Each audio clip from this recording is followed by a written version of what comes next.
Welcome everybody. We are back again, and we're probably going to make another round, but we've made the circle, and we've gone. Every mile counts, and we're talking here with Marilyn Brownlee, who is the Director of Communications for the St. Vincent de Paul Society in South Pinellas, and she works with the homeless shelter and the food center.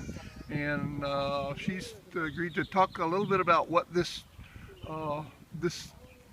event was, and also about other things that St. Vincent de Paul Society does. Hi, thank you. Today's walk, the Friends of the Poor Walk, is an annual event that raises funds for St. Vincent de Paul, both on the local level and all the Catholic parishes, not only in Pinellas County, but it's done nationally across the country. It's just basically to raise awareness for poverty and hunger issues. Thank you everybody for joining us. People are popping in and joining us. Thank you, Joker, and I see some other people popping in there. Thank you for joining us. Go ahead. Thank you. I actually work for the South Pinellas Conference, and we run the homeless shelter and food center downtown. We also handle supportive services for veterans' families. We house and help our veterans in the Tri-County area, which is Pinellas, Pasco, and Hillsborough County. Every dime that's raised today goes to help the homeless, help people who just need a lift up, and we have a homeless shelter which runs a day center and a night emergency shelter. We also do transitional housing. And that's the Center for Hope downtown, is yes. that right? That's we run the care center, which is on the emergency side, which is the nightly shelter, and daytime shelter, which we run in conjunction with the city of St. Petersburg. Yeah. And then we also have transitional housing. Our Father Kevin Mackin from we love Father Kevin. He's one of our volunteers. He comes he's terrific. down there regularly. Yes, he does. Once or twice a week, as a matter of fact. And in fact, he's periscoping. He's started periscoping, and he did a periscope from down there last week. We just love Father Kevin. We love our Franciscans at St. Vincent de Paul. He comes in. He is a joy. He just walks the aisles. He sits down. He counsels. He's just an amazing, loving man. We're so happy to have him as a volunteer. We rely on volunteers. We use over 400 volunteers a month to help feed the homeless. You can find Father Kevin at Franciscan Friar. That's his handle on Periscope, Franciscan Friar. You can find him at FR Kevin OFM. That's correct. And that's correct. And we also do a lot on social media.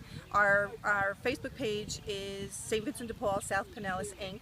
You can find us on Twitter and also Instagram. Oh, good. I've been brought on this year just to raise awareness, just to bring branding to what we do. We help thousands every day. We did over 13,000 meals last month at St. Vincent de Paul, and we rely solely on donations and volunteer hours. And this was a good turnout today. It was an excellent turnout. We were so excited. We did a little bit more advertising than we've done in the past.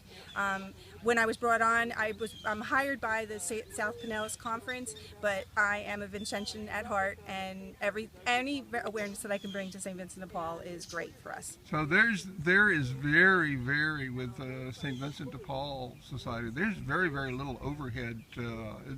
Most of the money goes to help the objectives, to help the homeless, help the poor. It's almost run exclusively on volunteerism.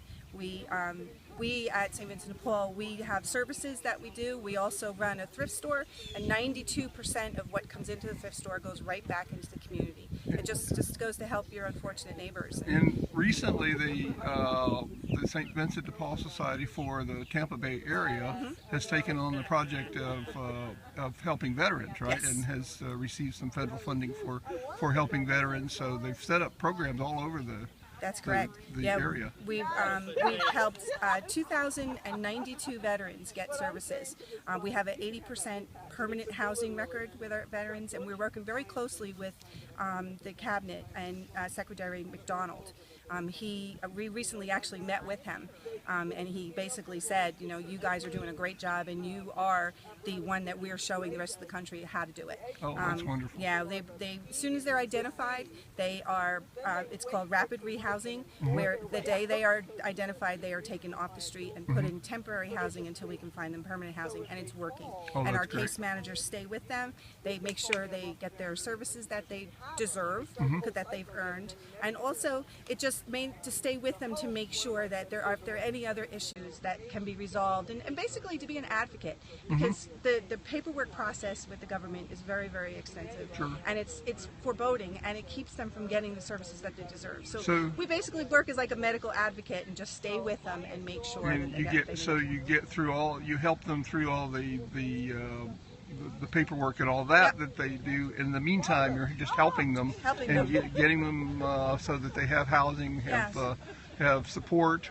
For most of them, to get them into safe, stable housing is the primary focus, because once that happens, they can relax, they can figure out what they want to do next, take them out of that crisis mode, and then we help them get jobs. We have services to help them and their families, because it's even more important when there's families involved. But we get calls all the time with veterans living in their cars with their families.